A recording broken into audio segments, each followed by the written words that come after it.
excellent day for an exorcism.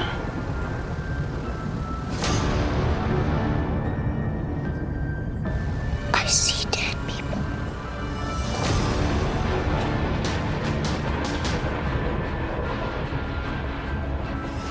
Suffering will be legendary, even in hell.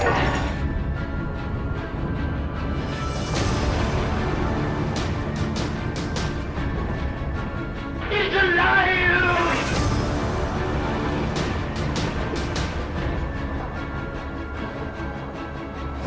Fear on Film.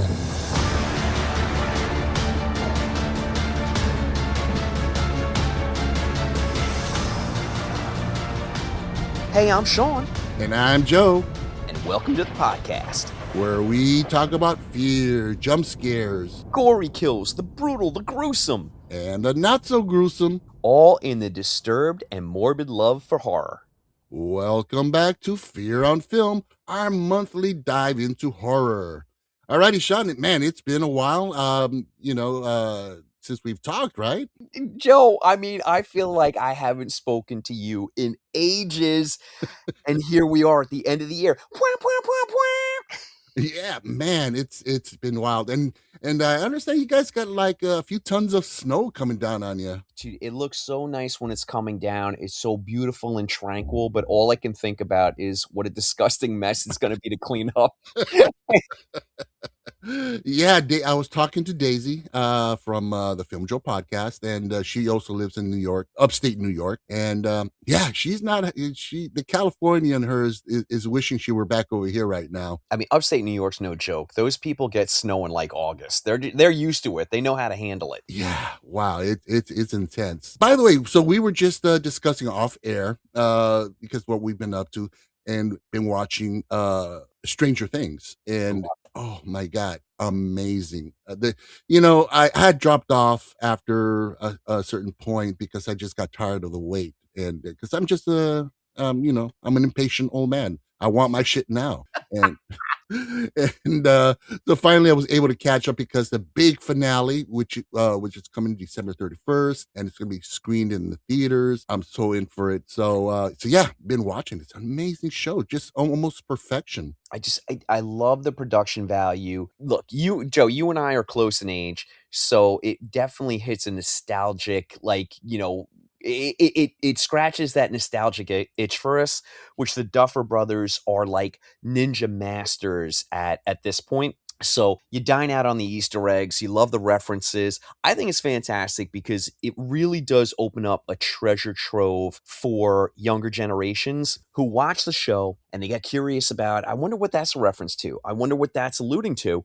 And then you're going to, find movies like Poltergeist and The Thing and Halloween. And, it's just like everything that we love about 70s and 80s horror is kind of right there waiting for you. Yeah, and even down to the minute details in the set dressing, certain products and things along that nature. I mean, I saw a canister of Pringles, and if you look closely in that scene, it says Pringles potato chips.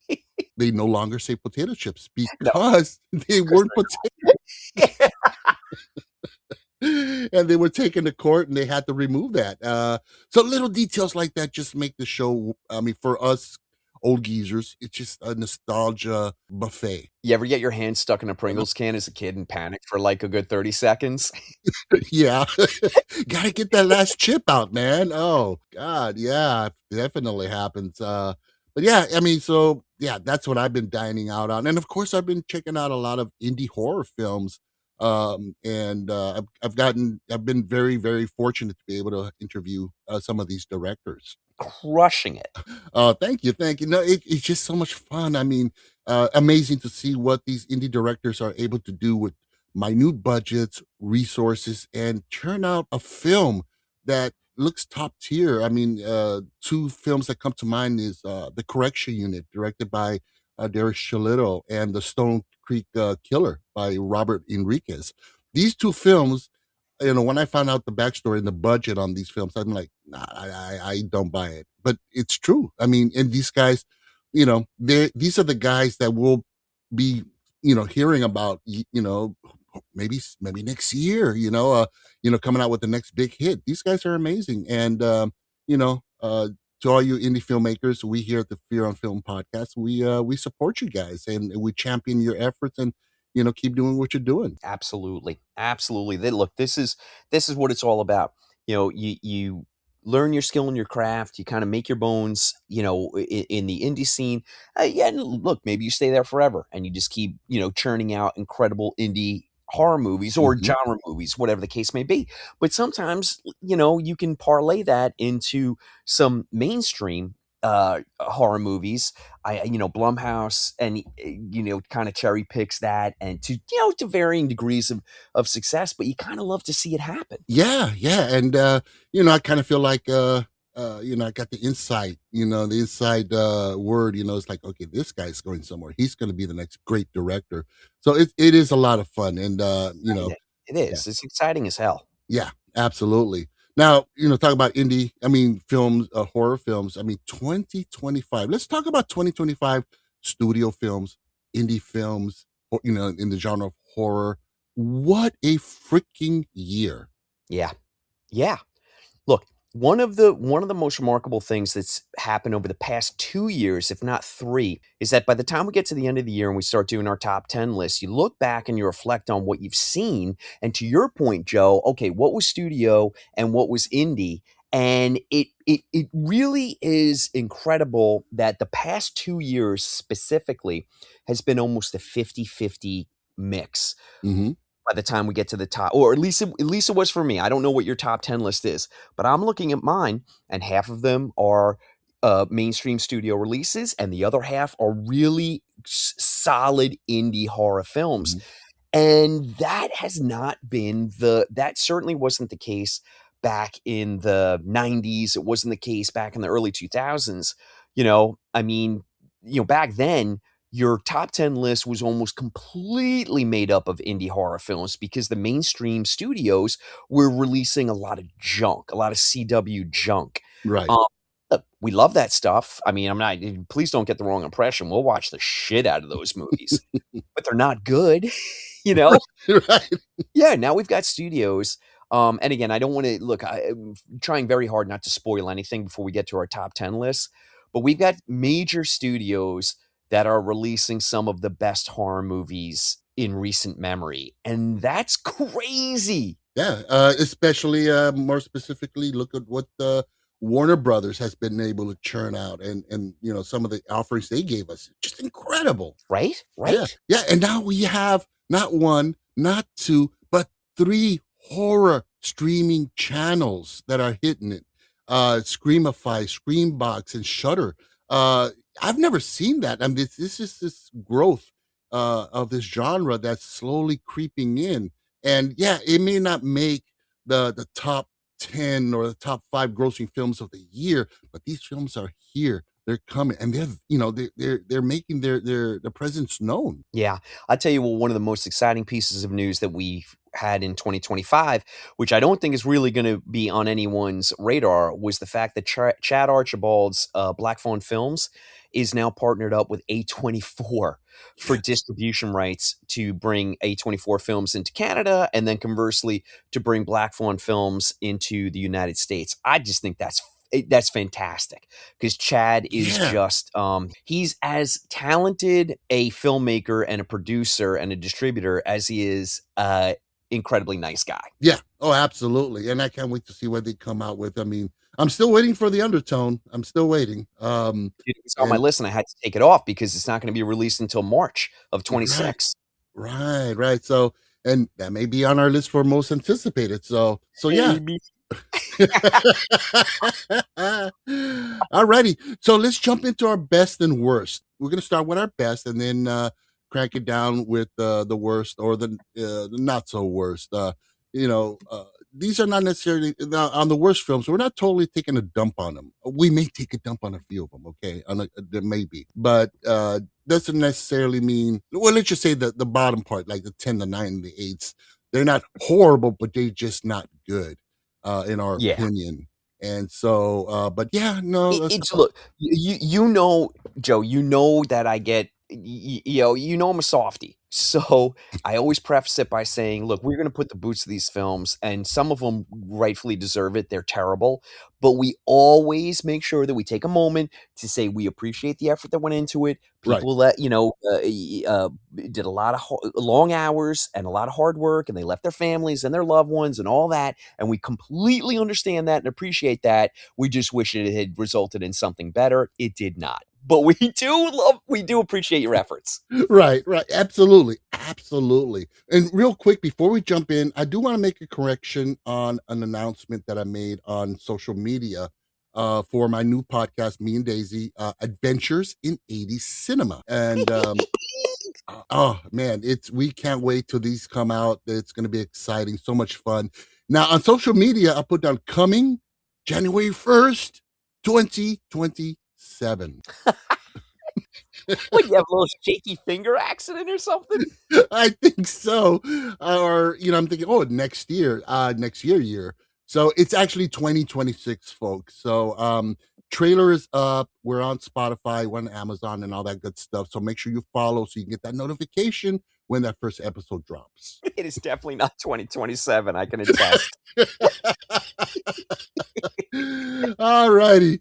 So let's get into this 2025 best and worst. So yeah, let's start with the best. Let's go for it. So we're going to start at our number 10 and work our way up to number 1. You ready for this, Sean? I'm ready to do it. But Joe, All please, right. I defer to you. You got to kick it off. You go first. Okay. Number 10 best of 2025 is Keeper from director Osgood Perkins with Tatiana Maslany, Rossif Sutherland. This movie was amazing. It was not what I expected, and it took a few turns that really blew me away. Some of the creepy visuals. I mean, this movie isn't a jump scare film. It's a slow burn, get under your skin, freak you out kind of film. It's really well done, and Osgood Perkins directed the shit out of this one. He sure did. Okay. Okay, all right. Now, what's your number 10? I have this on my list as well. It's further down, and I cheated, but I'll wait until I get to it so that you can yell at me at the appropriate moment.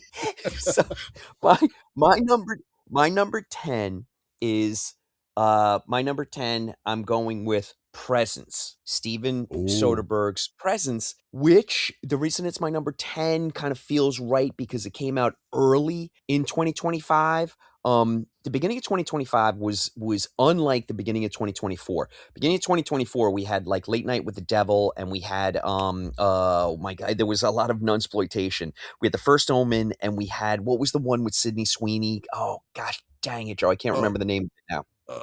I'm blank. Yeah, I'm drawing a blank. Yeah.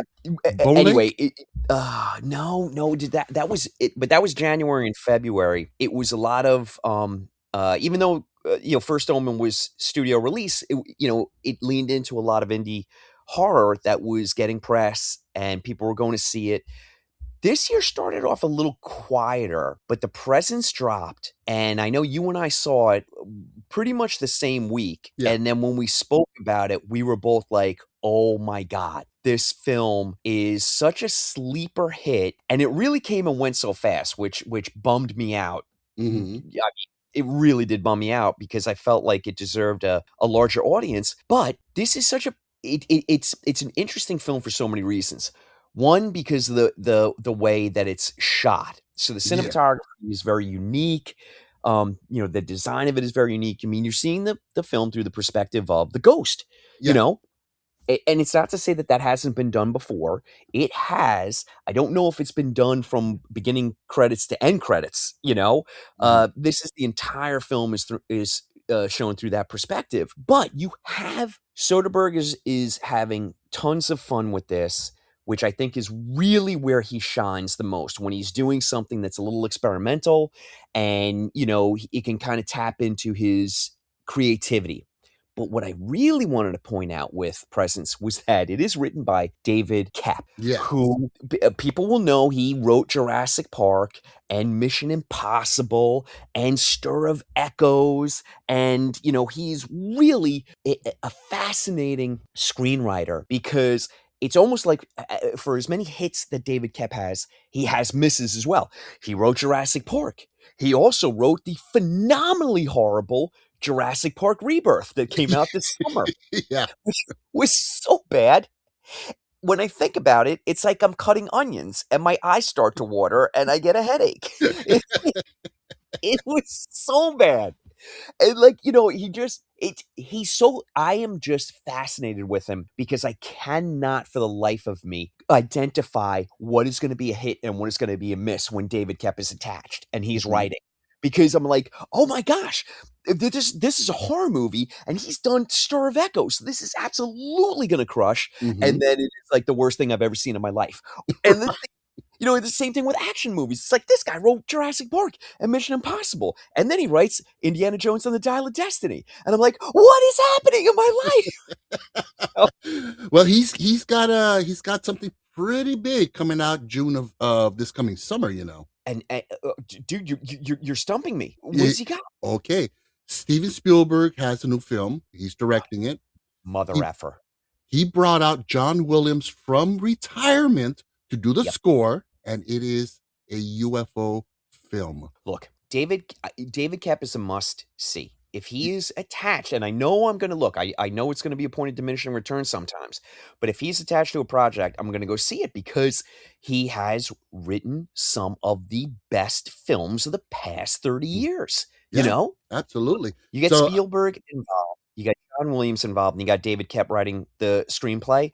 And these three people created Jurassic Park, and now they're going to do something with UFOs, starring Josh O'Connor, my cousin, who is the pride of our family. Of course I'm going to be in. Hey, maybe you can hook us up with some tickets, man. I shouldn't have opened my big mouth. I'm not related to him at all that I know of, but I keep telling people I am. I'm like that kid in 4th grade who is like, yeah, Lee Majors is my uncle. And kids are like, that's bullshit. And I just aged myself horribly, by the way. Yeah. Oh my God. Yeah. So yeah, no, Presence, I love that. I mean, it was just a sweet and tender ghost story that was surprisingly emotional. It's just so and heartbreaking at the end. No spoilers. yeah, Yeah. it definitely very original, and I came out of there just mesmerized. Beautiful film. All right, so let's go with my number 9.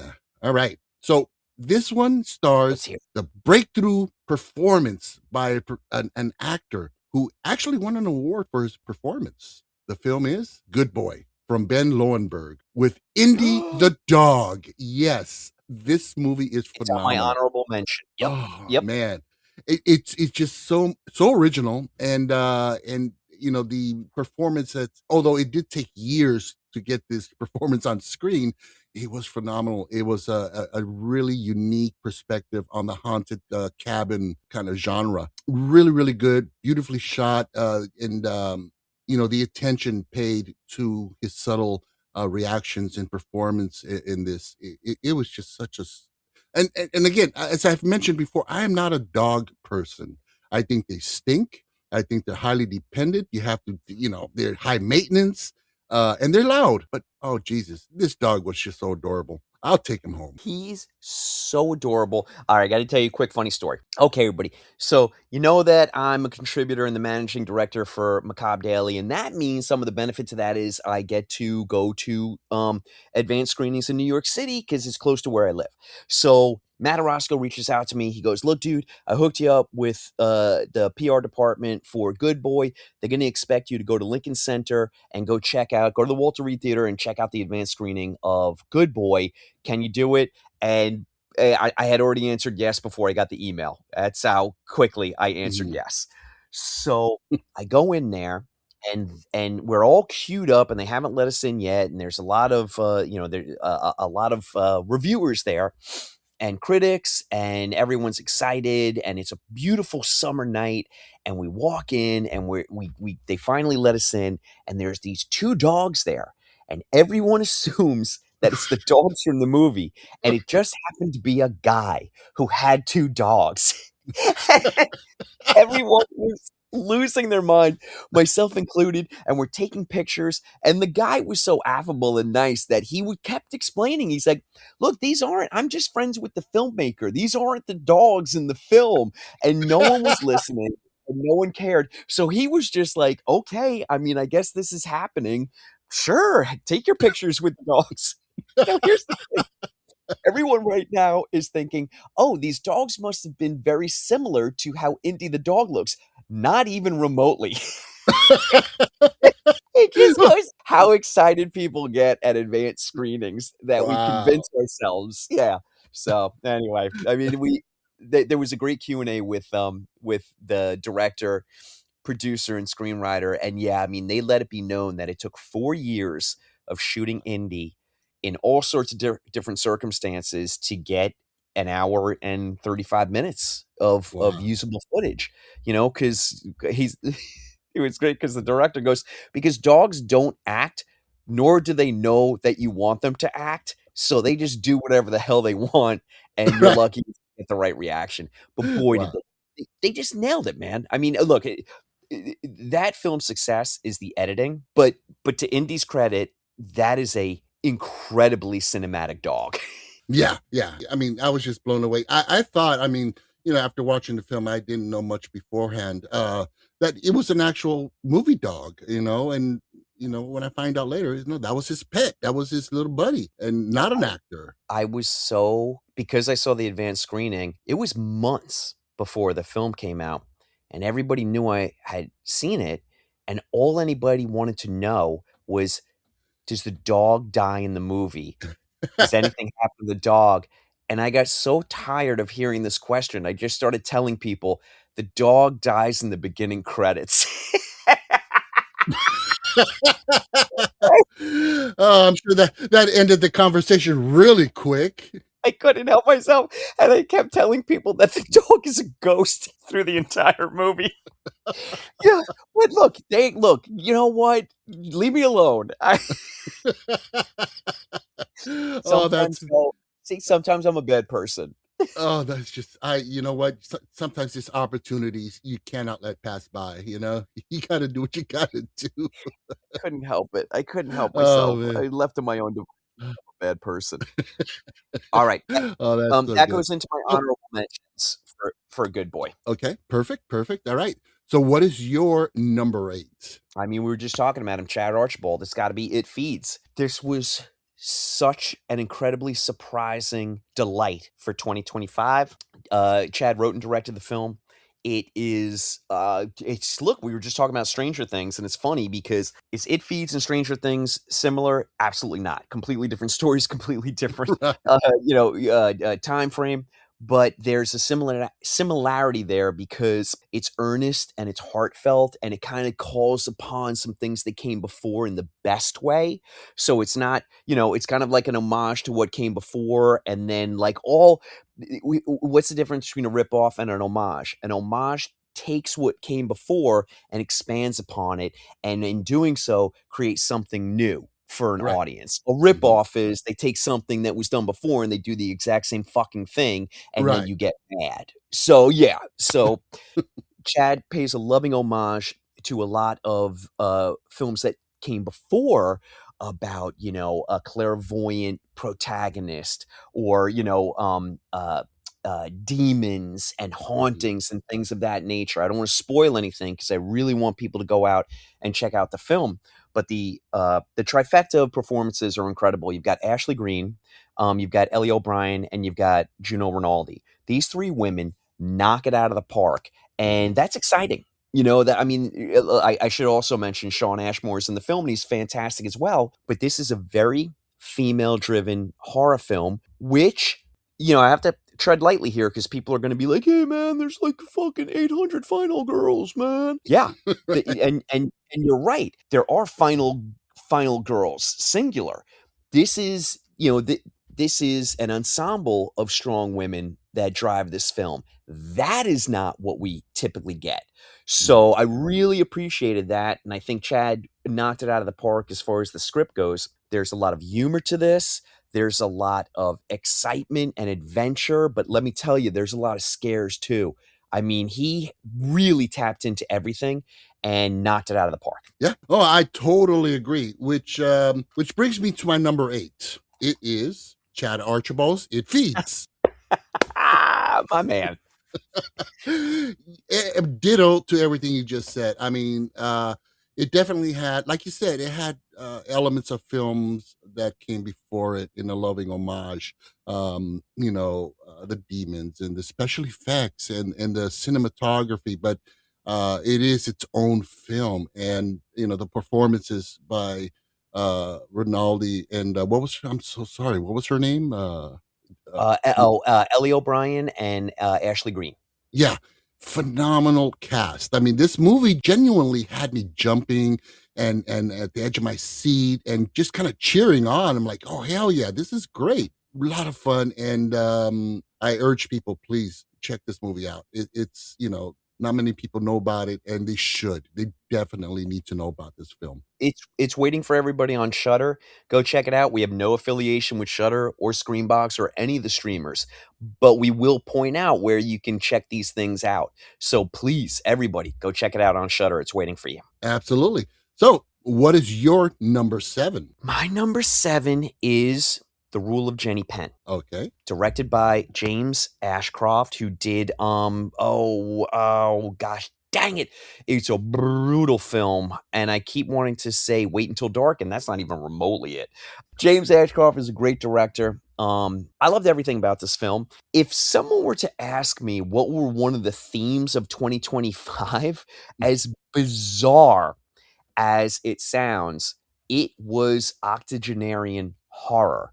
A lot of it had to do with horror literature, but this happened to be horror film. You had books like Todd Kiesling's The Sundowners Dance. You had books like Philip Fricassi's The Autumn Springs Retirement Home Massacre. Then you had The Rule of Jenny Penn. Mhm. So you've got 3 incredible examples of octogenarian horror, and it's just like 2024 had this really weird carve out for nunsploitation and nun-driven horror.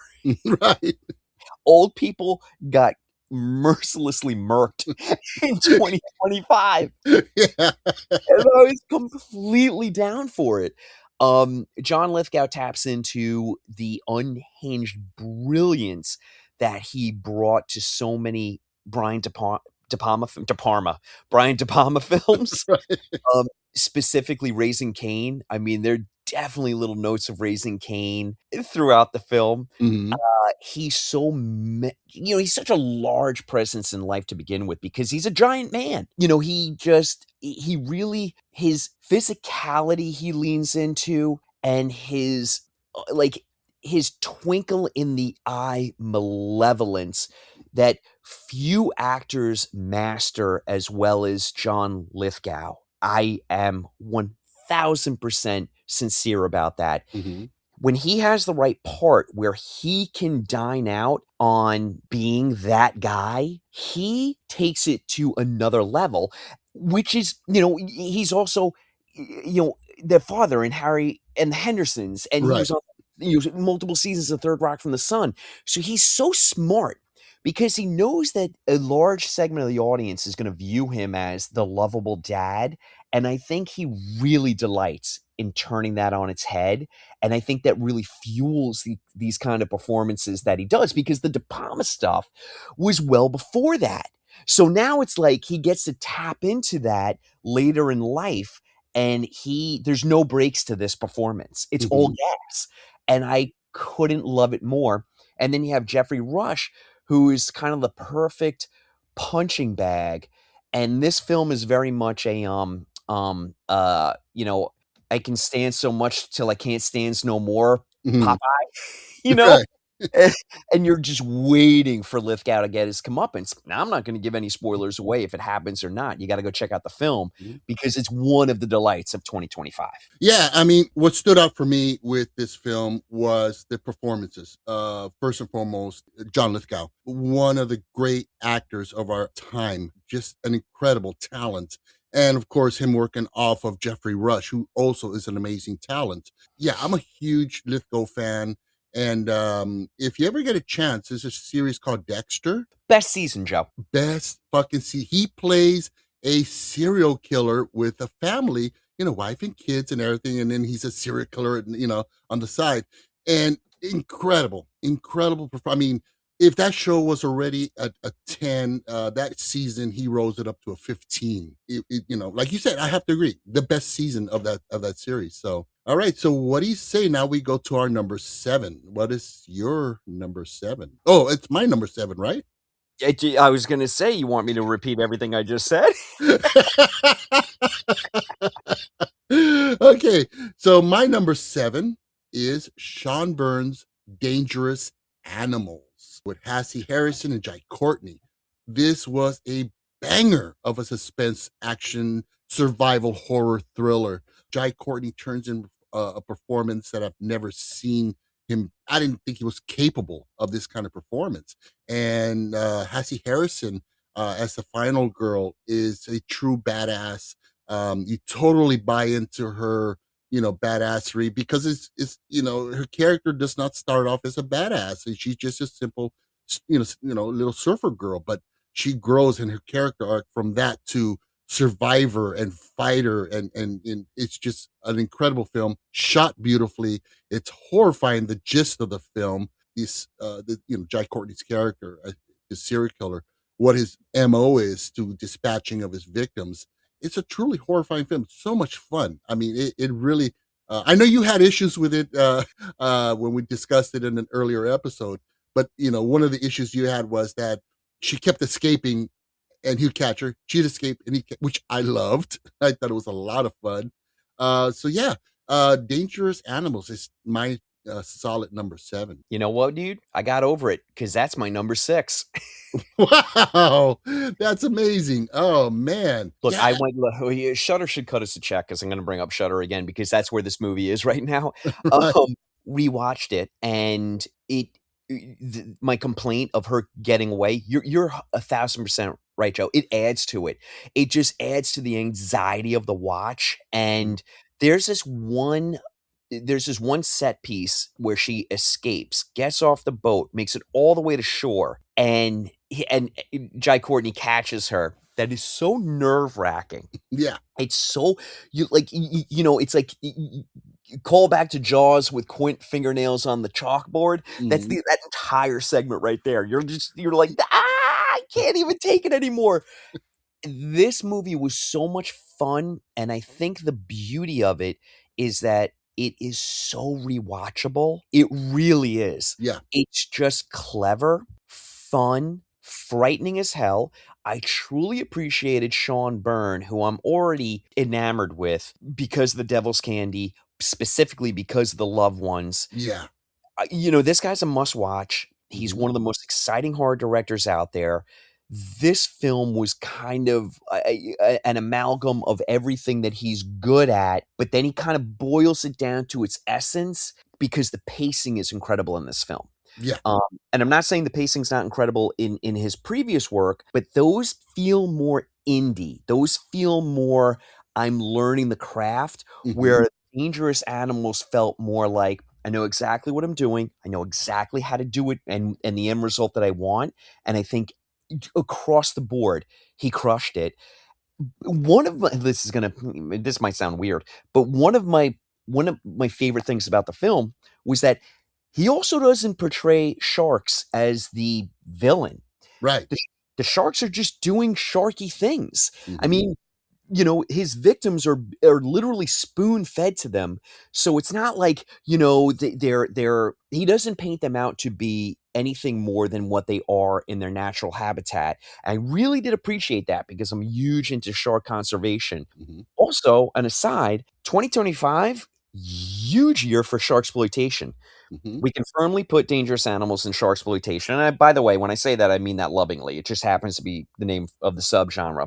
You've got films like Fear Below, which if no one's heard about it or seen it, check it out. Fear Below. It's a period piece set in Australia about a car full of gold from like the 1930s that goes into a river. There happens to be a gigantic bull shark in that river, and they hire divers who are in those old-timey gigantic steel helmet kind of divers to go retrieve it.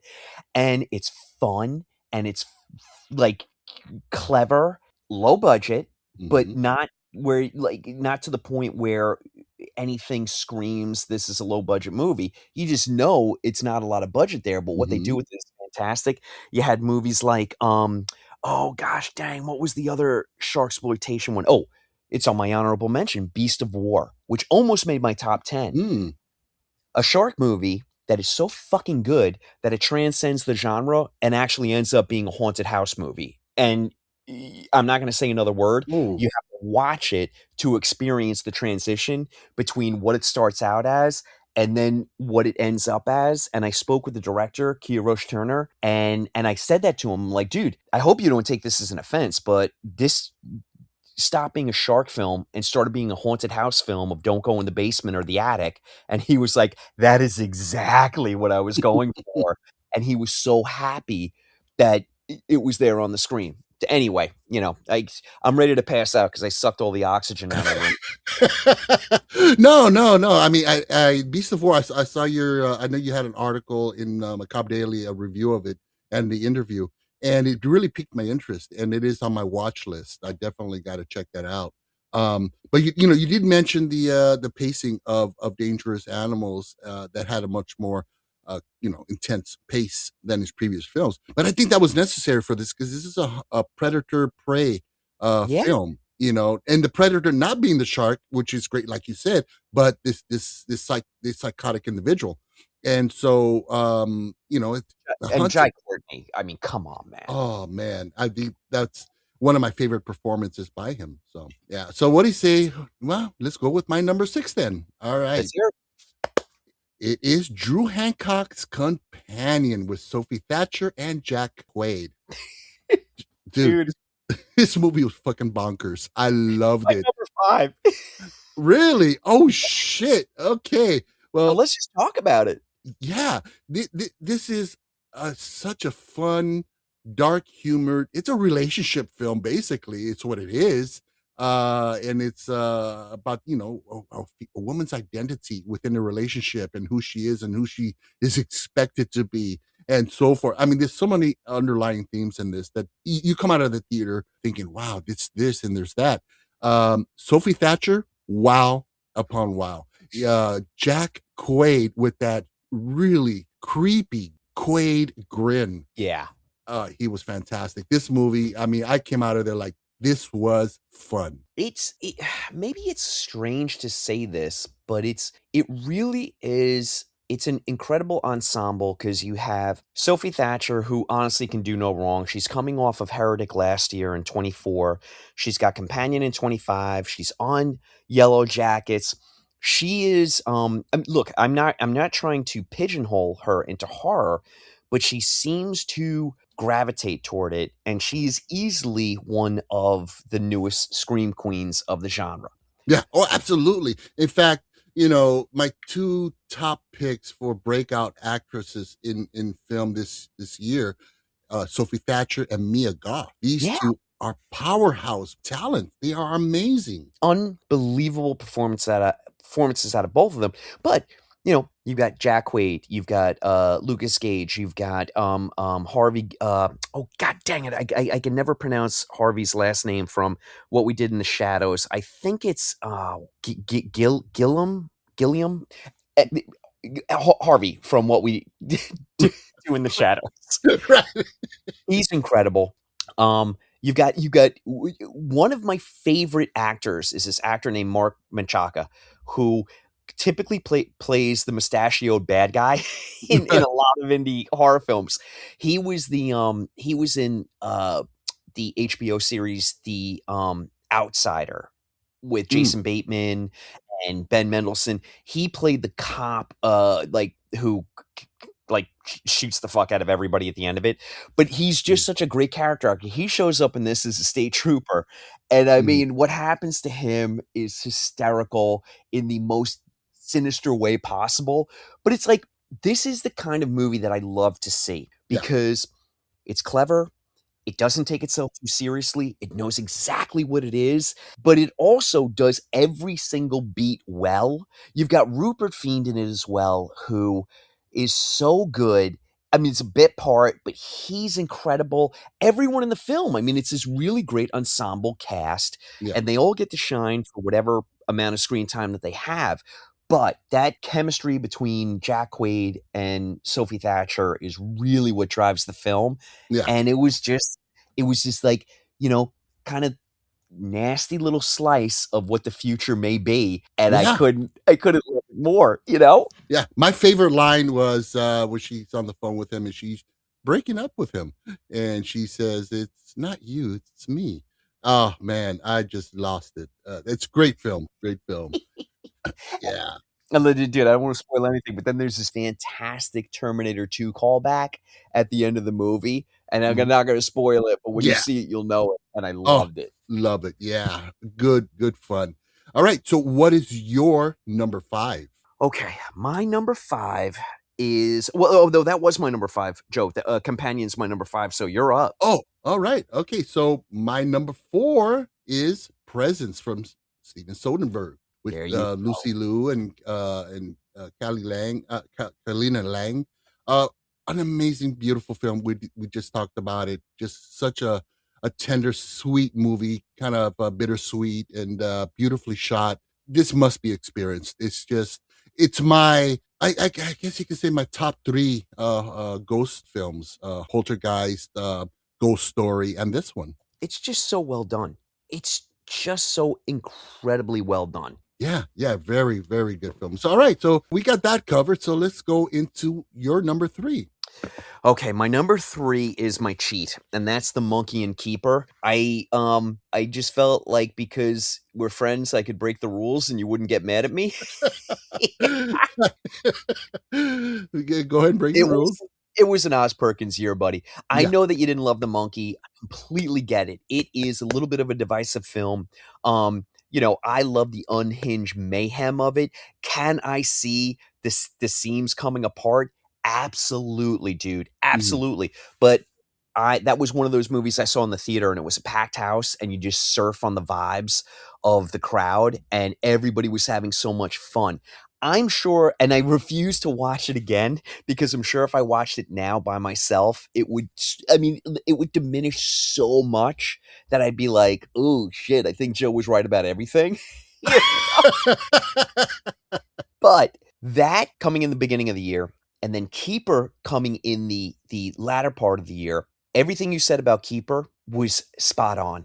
This is just such a delightful, fractured fairy tale and slice of folklore, and it's small, and it's a little bit ambiguous, but also a little intricate, and it's so character-driven, and Tatiana Maslany and Ross Sutherland do such an incredible job, and it's really a chamber piece. I mean, this damn film could have been a play, and it's just so lovingly presented to the audience. Like Oz Perkins, I think it's one of my favorite things about him as a director is that he truly believes in what he is creating, even though he may not write everything. He truly believes in his projects, and he goes, whether it lands for you or not, he goes there. He puts his heart and soul into it. It shows. And with Keeper, it was just, it just had me, man. And I mean, a lot of people were turned off by this film. They were expecting long legs, or they were expecting maybe the monkey, and it was completely different. I mean, it had notes of, I felt like it had notes of kind of everything that came before, but it was completely its own creation. And those last unhinged 10 minutes, I mean, I don't know. It landed for me. Every single thing about those final 10 minutes, I was like, shoot this into my veins. Yeah. No, I was seriously creeped out by it, and I loved it. I mean, and I do appreciate Osgood Perkins' approach to his next film. He tried, he goes in a different direction each time. He takes you somewhere different. He doesn't rehash a lot of devices and concepts. And giving you something original every time. And I think that's phenomenal. Love it. Love it. So that is my cheat, buddy. I did a monkey keeper. Let's just call it my Oz Perkins pick. All right, fair enough. Fair enough. I'll let you slide this time, but okay. So my number now, this is where it got tricky for me. My top three, okay, and I had to really struggle. So my number three is Zach Kreger's Weapons with Amy Madigan, Julia Gardner, Josh Brolin, Benedict Wong. Phenomenal cast, phenomenal film. This movie blew me away. It's a mystery film. It's a horror film. It's this. It's that. And the character development, it's almost like you once stated, it's Magnolia meets Pulp Fiction, and or something along that nature. You got your title card sequences, which was really neat.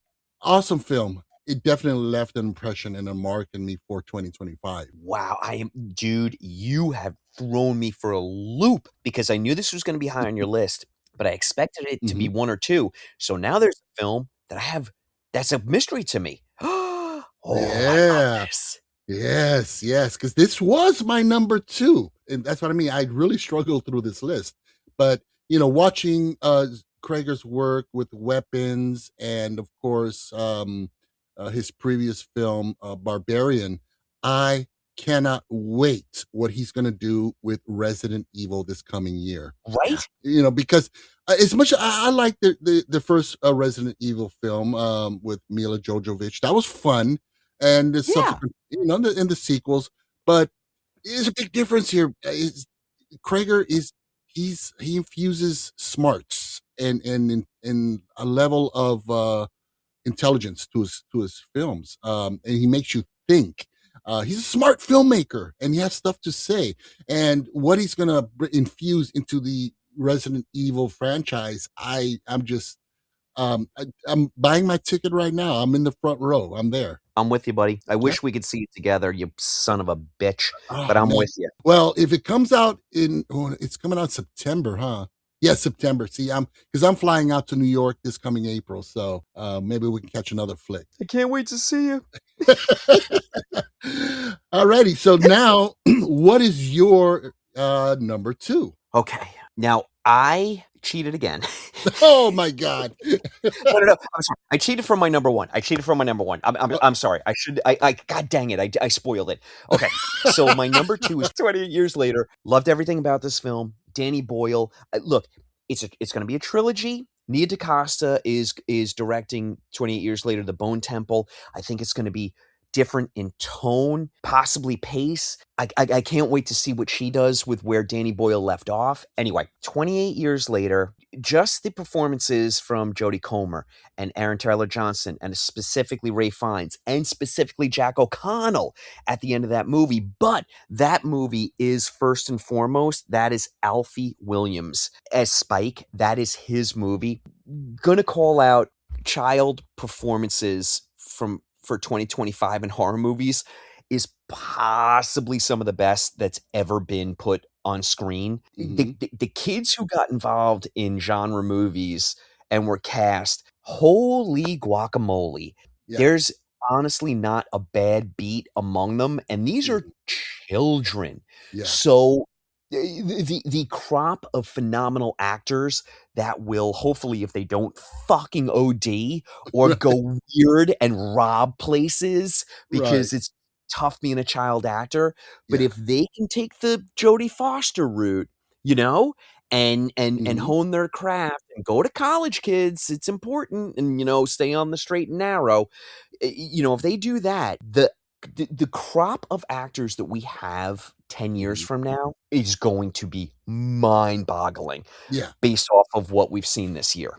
Oh, absolutely. Now, let me just note that somehow, in all of our excitement, we skipped my number 5. Oh, shit. All right. So, look. I'm taking us back. Let's do it. My number 5 was 28 years later. There we go. Okay. Yeah, as soon as you said it, I'm like, wait a minute, that's on my top 10. Where'd it go? It was my number 5. Yeah, a phenomenal film. Danny Boyle just knocked it out the park. It was a beautiful film, and it was somewhat of a departure from the first 2 films in the franchise, but not a bad departure. I think the direction they took it in was fascinating, was intriguing, and the film kind of fits, but it doesn't in the franchise, and I think that's beautiful. Great film. I'm with you, buddy. Yeah, it just I guess with every extension of a franchise, there are going to be people who just can't wait to shit on it because it wasn't the original. And Right. I just love when Danny Boyle is like, everybody just calm down. I know what I'm doing. I've got Alex Garland writing, who, that duo right there of Boyle and Garland is like it's kind of kismet, you know? Mhm. So, love everything about it. All right, so dude, now that we did this time travel, we went into the metaverse and we had to do your number 5. Where the hell are we now? We are at number 2. Oh no, you gave your number Your 2. your number 2, and then I'm ready for my number 1, right? Okay. And so for our listeners, in case there's any confusion, I will be posting my top 10 best and worst and Sean's top 10 best and worst. So I'll be posting that on our socials as well. So all right. So my number 2, Guillermo del Toro's Frankenstein. Joseph Yes. Velasquez. Oh my goodness. Made my honorable mention. All right, I'm going to shut up. Talk to me. This was an absolute beautiful, beautiful film that focuses on a different aspect of the Mary Shelley classic novel. The whole thing of what it is to be human, what really is a monster, and it's about love. It's about wanting to love and to be loved, to be accepted. The cinematography will make your eyeballs melt. This is a Oh, beautiful looking film. Mia Goth, incredible. I don't know where to start, but I think the showstopper here for this film was Jacob Elordi as yeah. the creature. Yep. Just amazing. The way he brings up emotions of anger, of rage, of love, of pain, of suffering. Oh, incredible performance. And it for my top 5 Guillermo del Toro films, it's up there with Pan's Labyrinth at the number 1 spot. In fact, they're probably tied. Wow. Yeah, just amazing. The downside is I didn't get to see this in the theater. The upside is my wife made me purchase a brand new 100-inch screen television with surround sound. So, she forced I forced love my how hand on she it. made you do that. Yeah. She said, we need to do this. I said, I don't really want it. Do we need? Well, okay, you're always right. So, but it is gorgeous. It's a beautiful film. And, you got Mia Goth, Christoph Waltz, Charles Dance, David Bradley. The cast is stacked with talent overflowing this brim. It's just an amazing film. Can I tell you that Christoph Waltz, he delighted me so much in this Yes. movie. He's having so much fun. Yeah. And Oh, Oscar Isaac is incredible. one of those guys. Yeah, Oscar Isaac is just one of those guys who everything he does is interesting, even if it doesn't completely land. He's just one of those actors. And now, look, Jacob Elordi, I think, had to kind of overcome the euphoria of his career because he, for better or worse, he was being pigeonholed as eye candy. And I should clarify, that is for worse. I mean, he's a remarkably talented actor, but he finally gets a part where he can really show his full range of what he can do. Then this guy's rolling into Wuthering Heights with Margot Robbie to be released in 2026. If you thought that you were Pedro Pascal'd out in 25, wait till you get Jacob Elordi in 2026. And I say this, and I'm holding my finger in the air and I'm pointing it at all you people listening right now. Don't you dare judge the actor. They didn't sign up for that. It's the stupid, it's the crowd that creates this brush fire, not the actor. Right. Well, same situation with Twilight, Patterson. Amazing. Films that are, I'm just going to say less than, I don't like them. They're horrible, but he's a damn good actor.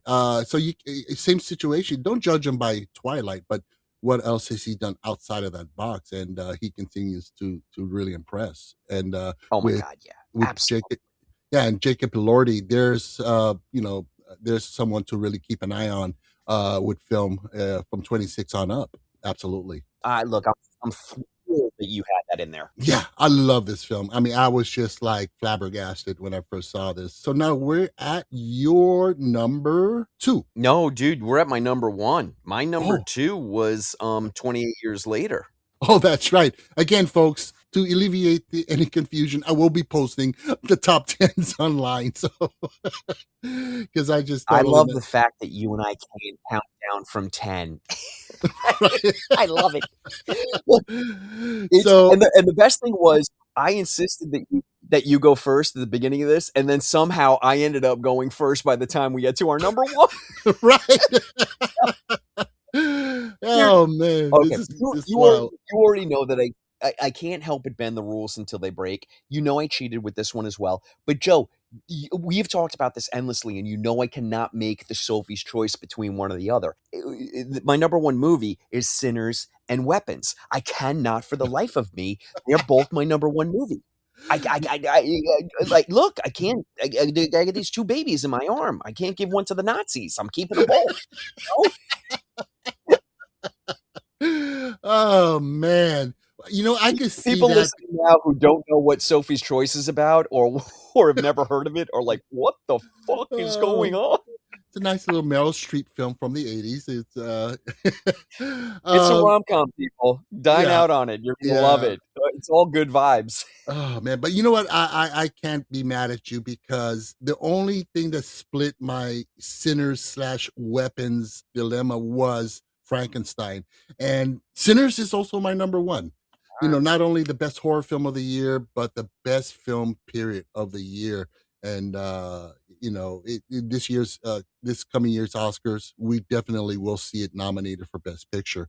Ryan Coogler directs the shit out of this film, visually, story wise, pacing, the cast, everyone from Michael B. Jordan, Haley Steinfeld, Wunmi Musaki, Delroy Lind. I mean, this cast, you fall in love with everybody in this cast. It's just an amazing film. And I did get to see it in IMAX and also in Dolby. I saw it twice in the theater. And I have the 4K copy at home. So It's just it's oh, here comes my dog Charlie to come in for the remainder of the episode. Um, it's one of 2025, when we look back on it from a horror perspective, will be the Sinners Weapons year. yeah. It's just like when you look back on 82, Mhm. and you cherry pick the phenomenal horror movies from 82 or 99. It's just Mhm. going to become one of those seminal years where, okay, 2025, major studios released 2 writer director driven projects, couldn't be further apart in theme and tone and terror, and both were phenomenally outstanding.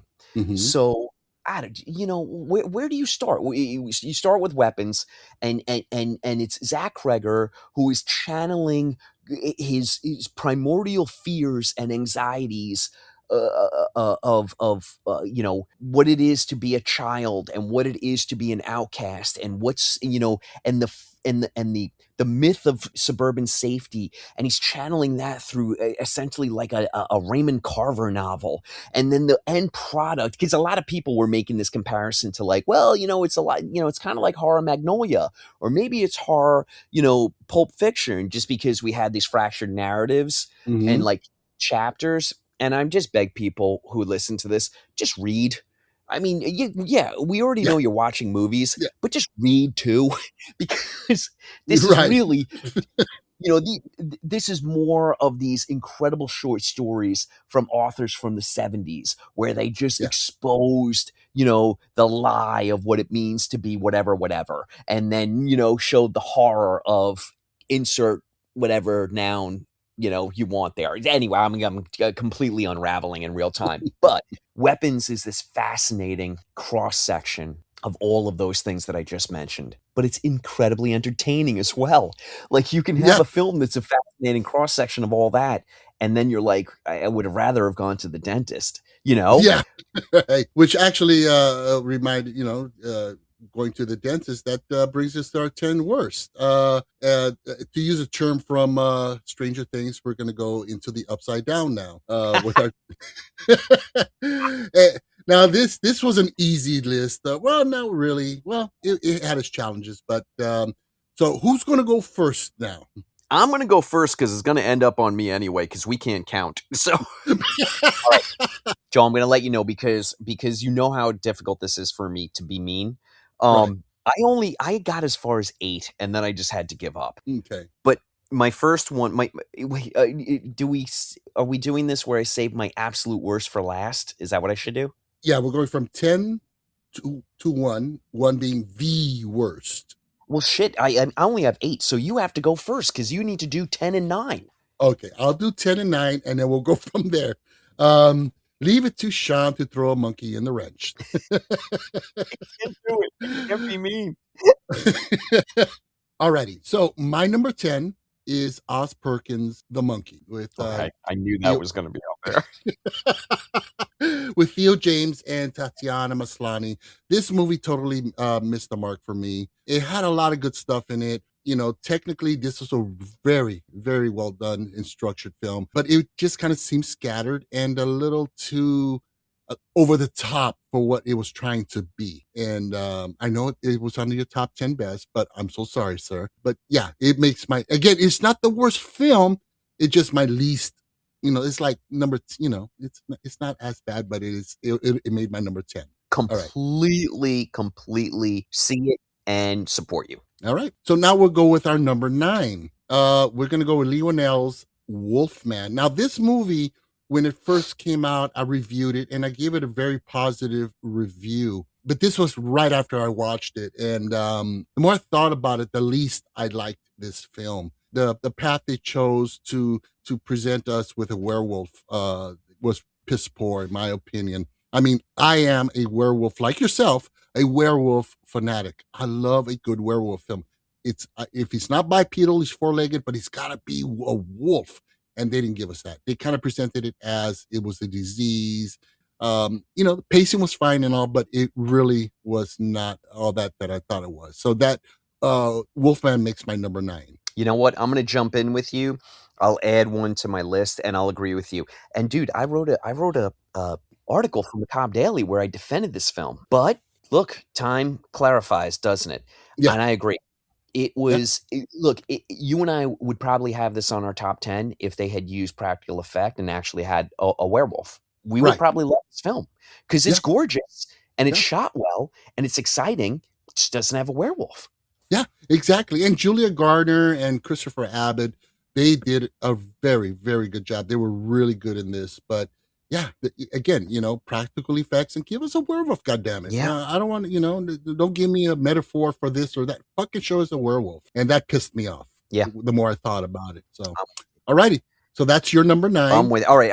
I have a number 8. Can I jump in? Jump in with your number 8. Sweet. Oh, all right. Look, people aren't even going to know these films. It's this film called Blackwater Lane. I had to review it from Macabre Daily. It stars some pretty good actors. The less said about it, the better. It's they threw it out to the sites, the reviewing sites, under the guise of it's a horror movie. It could be the furthest thing from. It just was like a Lifetime movie with a kind of like a gothic ghost element that actually turns out to be Scooby-Doo, and it means nothing. What a colossal waste of time. So Blackwater Lane, if you see it on your queue, avoid it at all costs. Okay, will do, definitely. All right, so now this is where we hit the controversial part of our show. My number 8 is The Rule of Jenny Penn. Desgraciad. I'm sorry. You know what? John Lithgow, we mentioned earlier when you brought it up in your 10 best, John Lithgow is phenomenal. I love this performance, and Jeffrey Rush, both just an amazing pair, turning amazing performances. The movie just kind of fell flat for me. I really wasn't on the edge of my seat. I know it's not supposed to be an extreme thriller, but you're supposed to at least be like, oh shit, what's going to happen? I didn't feel any of that. The tension was kind of like, it should be level 10 for me. It was like at a 6. You know, the narrative, the storyline and all that, it's strung together, but it was just kind of like flaccid for me. So that's my number 8. Well, I don't have a number 7 because I'm leaving. I know when I put that on there, I'm like, oh, Sean's gonna be hurt. Because you know, I can see, I respect your point of, you know, your take on it and why you love this film, and that's awesome. But for me, it just kind of, yeah, like I said, it just fell flat, and you know, I really wanted to like it more. Maybe I went in with higher expectations that may have influenced my final, you know, take on it, but. Yeah, that's where, you know, that's my number 8. Now, look, you are absolutely justified in your picks. My number 7 is a movie called Director's Cut. Look, everybody, you know, just full disclosure, a lot of these are films that I had to review for Macabre Daily, or I shouldn't say had to. I volunteered to review for Macabre Daily. You will have never heard of them, nor will you ever hear Okay. from them. It's so. Joe, I'm gonna rifle these off. I'll do my like 7, 6, and 5. Okay. It's a movie called Director's Cut, a movie called Abacus. There was a movie called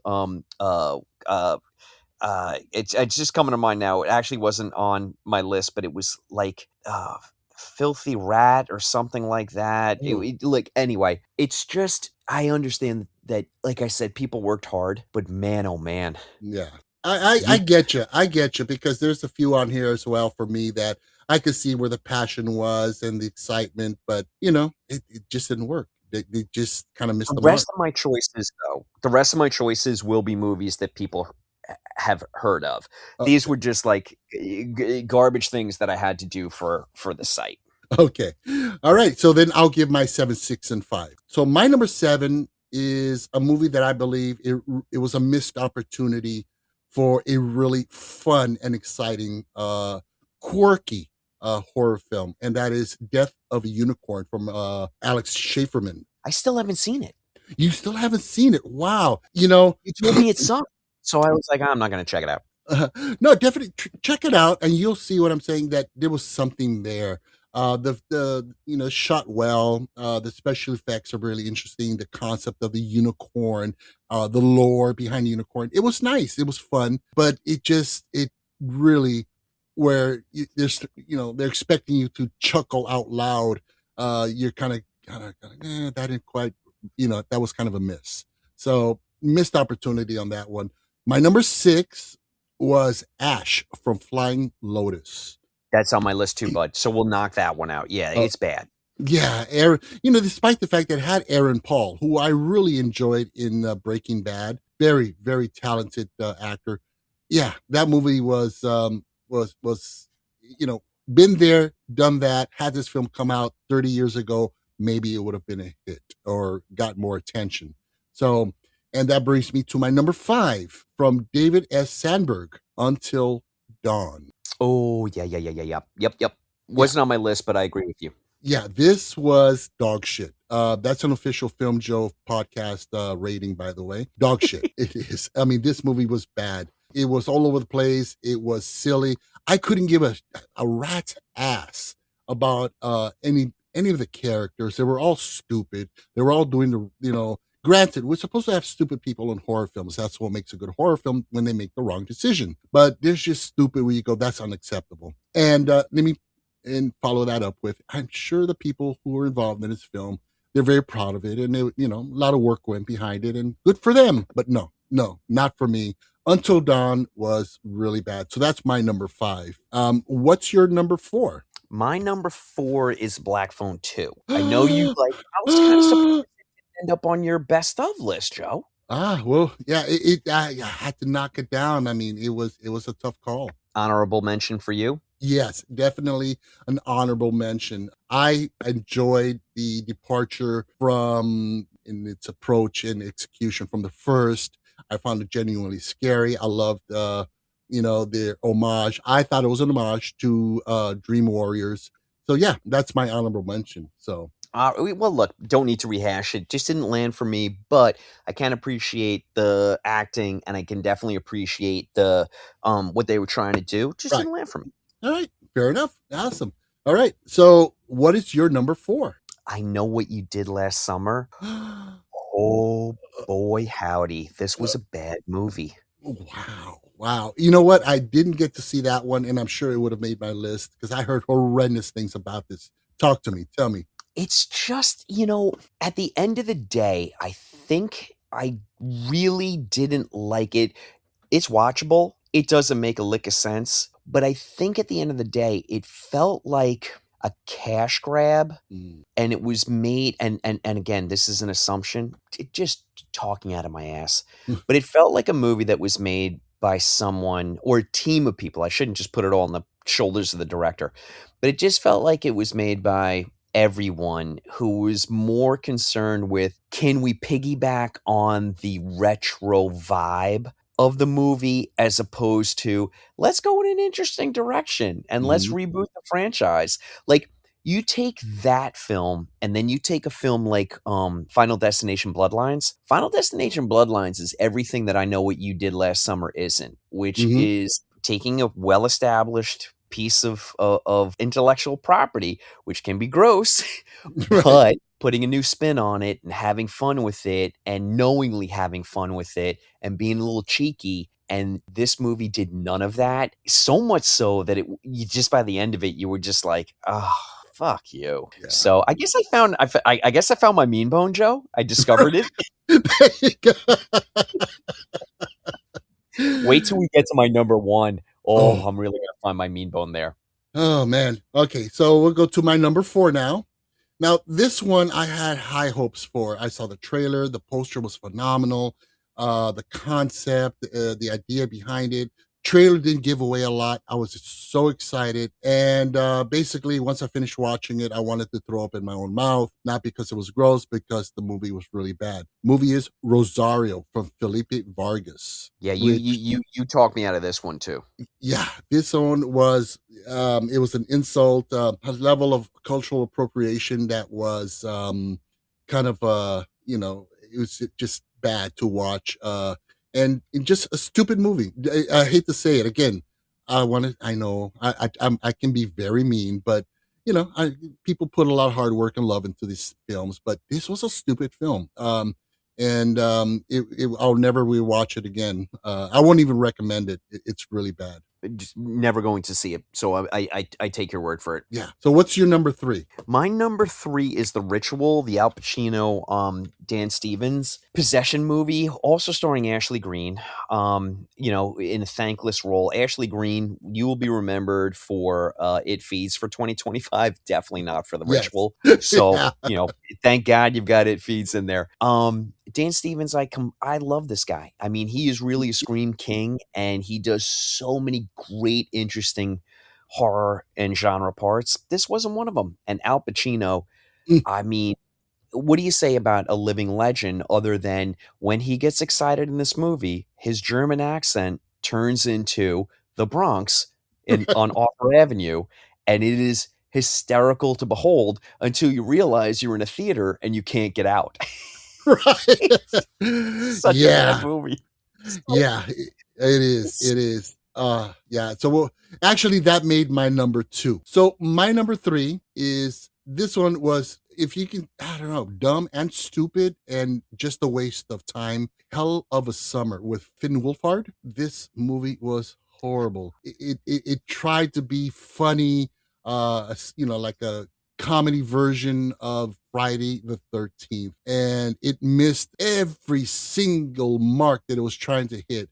Every comedic note was as flat as a pancake. This You ever watch a film where you finish watching it and you get kind of pissed because you just wasted time? Well, Yeah.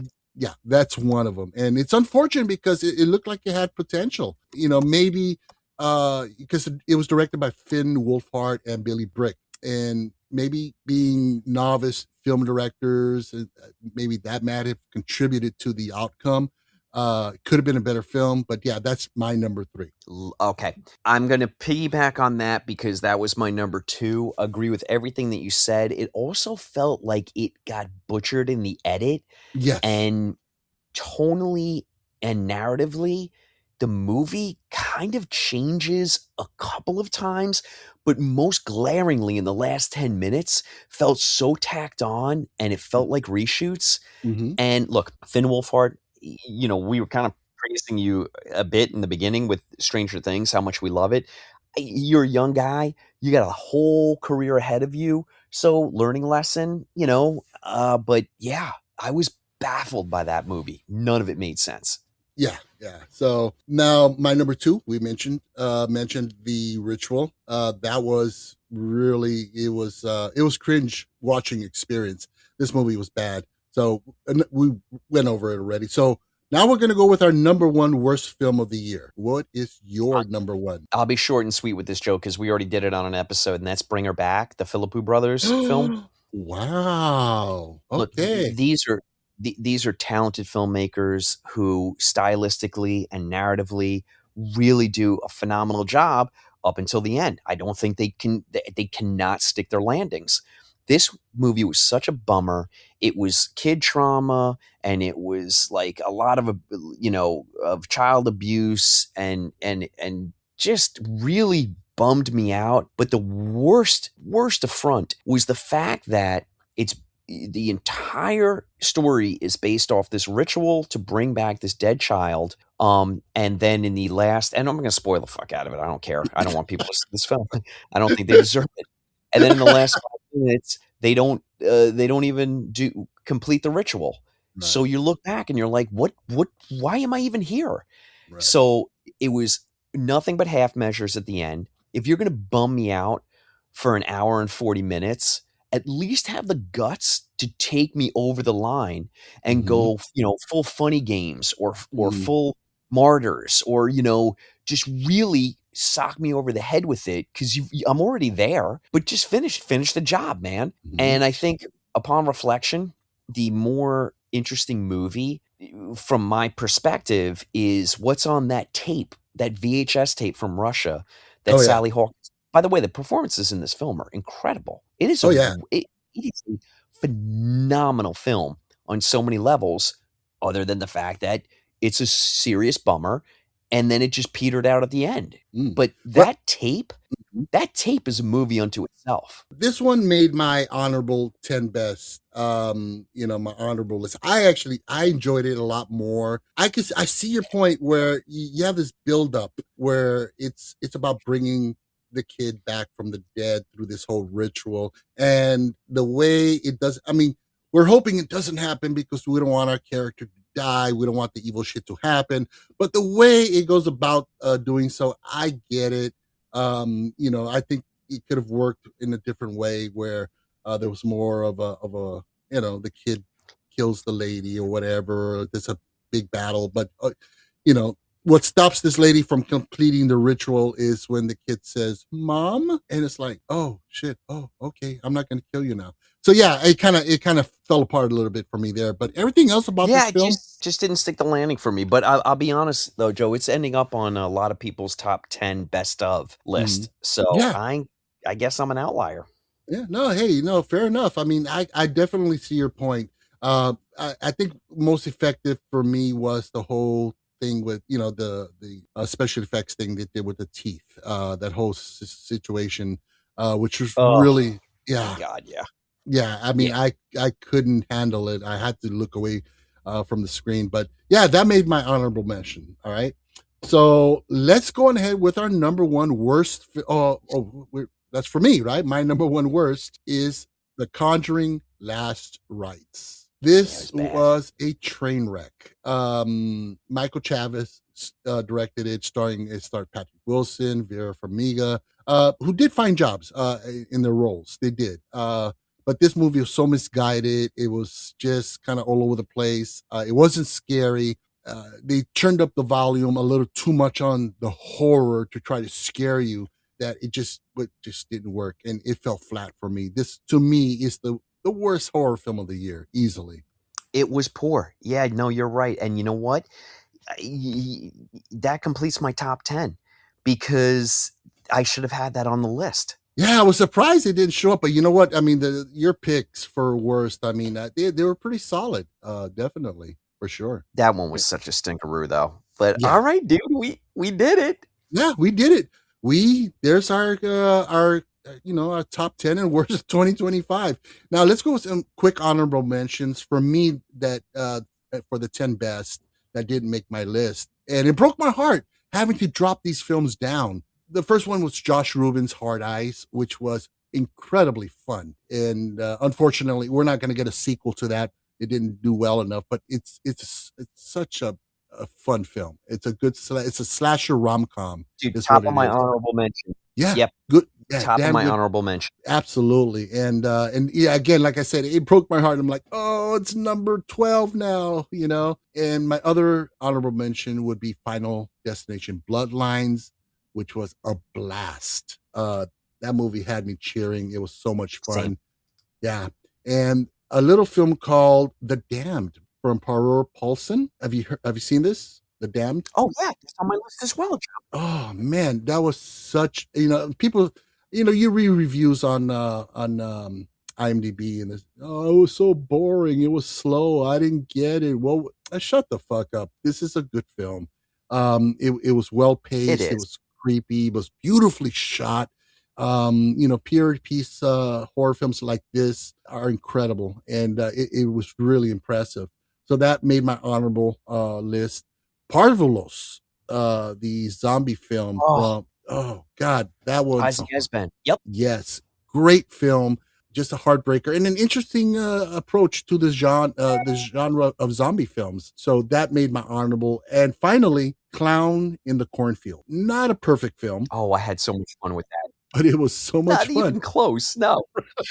But I don't know if I should spoil it or not, but the direction they take with the killer clown from in the cornfield, I thought was pretty unique and a lot of fun. It had me laughing. I'm like, are you fucking serious? You're going there? And the kills were great. Yeah, that's my honorable mention list right there for 2025. Dude, I'm going to go through mine quick because I've got a whole bunch here. So, Parvulos, absolutely. Hard Eyes, absolutely. Street Trash, Invisible Raptor, Beast of War, The Bayou, crazy, crazy fun alligator killing everybody film.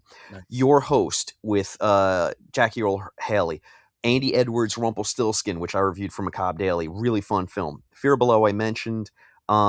The Naughty List of Mr. Scrooge. Very fun slasher movie. Kind of like a cheeky takeoff of a Lifetime movie and with a lot of gore. It's very fun. Okay. Incredible time travel movie called Things Will Be Different. A very fun time travel movie called Time Travel is Dangerous. And then 3 international films that I really wanted to spotlight. And if these should have been on my top 10 list, but this was such a great year for horror, but I do want to spotlight them. Red Rooms, which may be a cheat because it actually may have been released in 2024, but I'm putting it in for 25. Red Rooms is on Shudder. Check it out. It is, whoa, I'll leave it there. The Ugly Stepsister is fun and gory and fun and gory. Yeah. And then a film called Best Wishes. And it's check out Best Wishes. And I'm going to leave it there because you're not ready for what happens. Okay. Wow. No, I mean, it just comes to show what a packed year 2025 was. A couple of films I want to tack on to my honorable mentions. One is The Correction Unit from director Derek Sholito. Futuristic AI, dystopian future kind of thing, cautionary tale. An amazing film made on a shoestring budget. Does not reflect one bit on the screen. Bella Ramsey provides the voice of the AI. Incredible talent. Great film. Folks, check it out. It is on Amazon Prime. And the other film is a film from director Robert Enriquez, a film called Stone Creek Killer.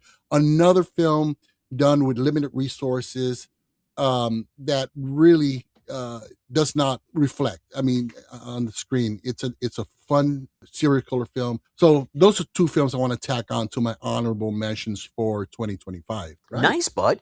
I mean, look, I think we pretty much nailed it. Yeah, 2025 was amazing. And 2026, it looks like it's just going to blow the roof off the house. I'm hoping, I'm crossing my fingers. There's a lot of good stuff coming up, which segues into what do we have coming up for our next episode next month. Joe, I am so incredibly excited to talk about 2026. I made a short list, and honestly, just a cursory glance at what we have in 2026. There's already a half a dozen must-see, unbelievable. These are locked in, going to be fantastic. And then there's another half dozen that I'm really interested about that look like they could be phenomenal. And then there's another half dozen that I have known nothing about, but I kind of love the actors, directors, or the theme of it. So it looks like it's going to be a phenomenal year. Yes, absolutely. So, folks, make sure you tune in next month for our most anticipated horror films of 2026. It's going to be a blast. I'm already a day behind doing my research on this because there's so much to cover. So it's going to be a blast. So make sure you join us next month. Alrighty, so let's start winding this down to a close.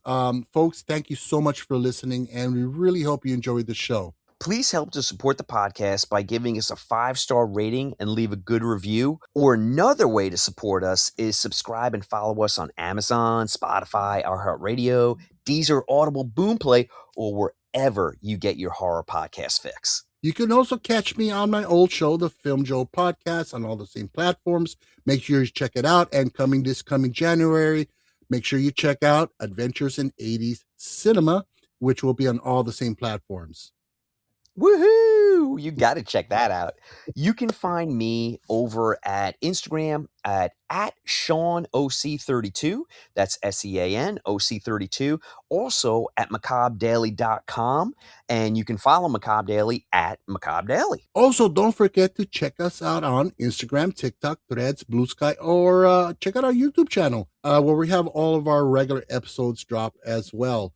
All of these links, they can be found below in our show notes in our LinkTree link. You can also contact us directly by email at fearonfilmpod@gmail.com. We'd love to hear your feedback. So, with that being said, I'm Joe. And I'm Sean. And this is Fear on Film, where horror lives.